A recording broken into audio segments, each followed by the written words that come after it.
there's so many people that just say random shit that's not even true and just put it out on the internet. And a lot of them have PhDs versus the people that have experience. How is it that people can just say the most wildest, right? The most wildest things ever on the internet, have a degree, and it can just be as so. It's undisputed. That's what I want to talk about. Right now, I've been seeing a ton of stuff on different people in the fitness sphere, I guess you would say. Names like Mike Israetel, Greg Doucette, the big heavy hitters, right?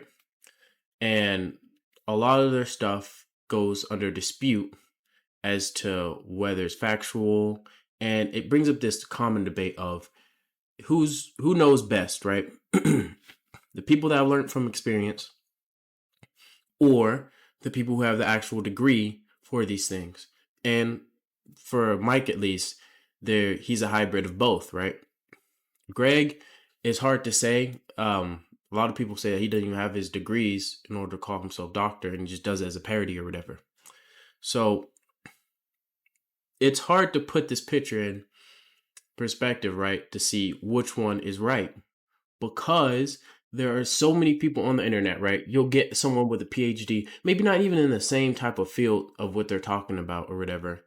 And they'll say, this thing will help you, let's just say, burn fat, and you'll get six-pack abs in maybe 3 weeks. And he has a PhD, and he'll cite a couple studies on the video or in his dissertation or whatever, right? And solely because he has a PhD and he cited a couple studies that were back when, people will believe it, right? As long as you have a couple studies, even if the studies are disproven later on, if the guy that has solely experience and no PhD says, oh, this is disproven by this, and this is what I have found to be true, and the other guy is wrong, they're not going to listen to the guy with no experience or the guy with no PhD. They'll listen to the guy with the PhD, even if this one has more experience. It's absolutely insane to me, right? So I was watching this video and a couple other videos following that about Mike Israetel. The first one was like a debate on whether, I think it was, hip hinges were overrated or, underrated, right?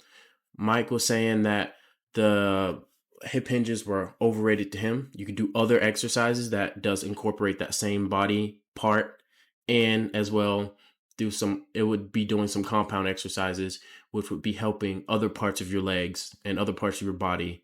So to isolate it by itself, overrated, since it's isolated movement.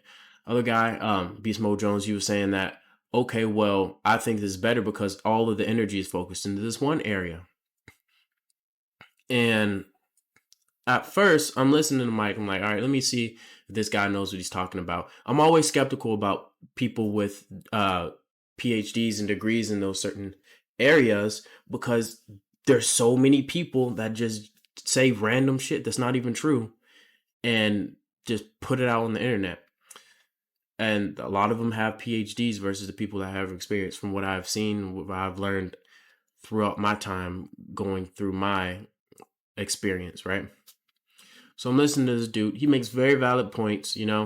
I myself believe that the hip hinges, I would like to isolate them a little bit more than just doing certain compound movements in lieu of doing isolation movements. But he's making very valid points. He brought up some studies that he believed as well. He brought up his own personal training experience. You could tell that this guy does actually exercise. He's in the shit, It's one difference whenever someone looks like he doesn't do anything or doesn't have very much growth or anything like that. And he's telling you to do something versus someone who actually looks like he has experienced it, someone that actually looks war hardened, So at the end of the video, they end up agreeing to disagree. Beast Mode Jones stayed to the isolation movement. Mike stayed to the compound one. And at first, from first hearing his name and stuff, I was skeptical, right? And then I started to see some other videos that suggested to me. As you know, YouTube, you start watching videos and more videos will come out of the same type of topics or whatever, or even maybe the same person like it did for me, right? So I'm listening to these other debates and these other videos that he's having, and he's making a lot of sense, man. He's explaining like from his experience, and even saying the same thing with the doctors and stuff that make these crazy claims of like lemon water and juice cleanses and doing minimal exercises to get extraordinary results solely because they have a PhD and cite 2 studies or so, and pushing that as the end all be all, as something that's very, very common. You gotta be careful with exactly who you listen to. I think it's important for you to also have your own mind. Don't have a hive mind. Don't let whatever influencer make your mind for you of how you want to perceive a certain thing or what you think a certain thing is going to work. Run your own tests, do your own research, and go off of that. So anyway, this dude's getting into it and he's talking about his own experiences and how he has done his exercises, what growth he has shown, what is shown not to work, and everything like that. And a lot of the things that he is saying, I myself have done as well, and they have yielded results for me as well too. The stuff that didn't work for him, same thing, didn't work for me as well. And it seems all so much like common sense, but because of all the like confusion and all of the, you know, the bull that people put out here on YouTube, on the internet, and everything like that, it's hard to sift through which one is which, especially when people have these compelling personalities to pull you in, like, oh, this dude is relatable, this guy understands me, and everything like that. What he says must be true. He's got the degree. He's known in this area, so what he's saying must be true. And that's just not the case a lot of times, man. That's just not the case. And you have to also keep in mind, a lot of these studies can be biased. When it comes to studies, people buy the people that are doing the study, you know? That's why there's usually multiple studies, right? They're going to keep doing the study until they get the result that they want to get. And then they can cite that study saying, okay, this study has proven to show that this works, or this product works, or this medicine works, or this medicine does this. They're not going to cite several studies for their research for their product that is saying that it didn't work, it had adverse effects, or it's, you know, harmful to you. No, that's not how they're going to make money. And that's what they do business with, the people that are going to give them the research that they're wanting to support their study. It makes sense, you know, but a lot of people don't think that because they're stuck in the lure of the personality and the kind of idol worship of the people. But that's a whole different topic.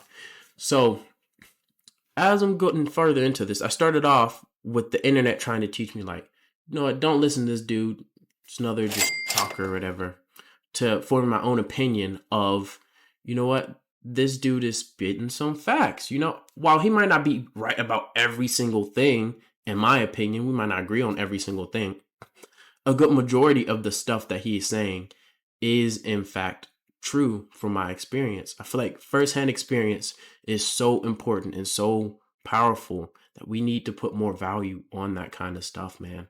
Instead of people just speaking out their mouth, repeating everything that like they were told works, or that they were told this is the end all be all. But same deal with all these other influencers, Mike Israetel, Greg Doucette, and other people, Trend Twins, Sam Sulek. I feel like experience holds that much more greater of a value than just a title, man. You gotta choose your own opinion on things that are seeming to be factual, things that are seeming to work. And it doesn't hurt to go outside of the box and try something else for yourself. You're not going to get in trouble. If anyone judges you, don't worry about them. You know, you're living your own life. And the only person that's going to have to deal with you and your decisions is you. All these other people aren't going to matter. The people that are talking about your exercises, they're not going to get the benefits of your exercise. You are. So why even care what other people think if you're second guessing something or trying something? But if you don't try it out and you don't experience it yourself, how are you to know? That's not to say to do something dangerous, of course, but if it's something as simple as if hip hinges are more beneficial to glute growth than to do squats, you know, or to do a deadlift, then those are things you can test for yourself to make your own opinion. Don't be a hive-minded person, bro. But yeah, be wary of those type of people. I think it's really important not to just believe whatever you're seeing on these YouTube titles. My biggest thing I'm noticing too is like controversy is everything, man.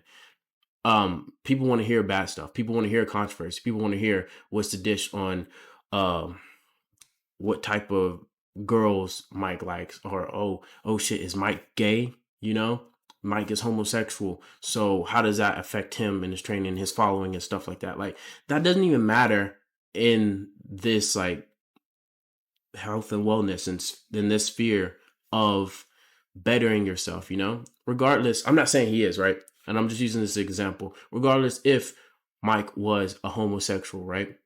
That doesn't make it any less valid if a compound movement like squats are good for him, or good for your body, are beneficial to you. If eating a certain way is beneficial to you based off of what he's experienced in his researches. And the stuff that we're talking about has nothing to do with it. But we highlight those things and we focus in on those things that don't even matter. It don't even matter. Instead of, these are the experiences.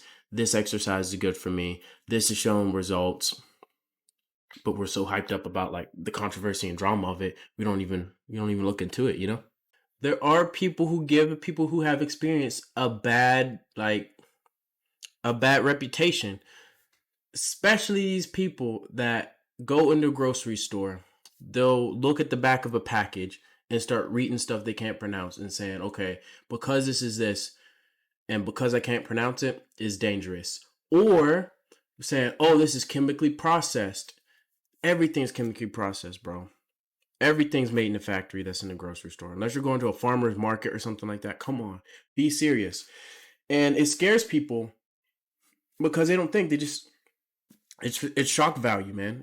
They're just trying to scare you into thinking this is bad for you. I can't tell you how many people that are sick, broke down, and out of shape that are afraid of red dye 40.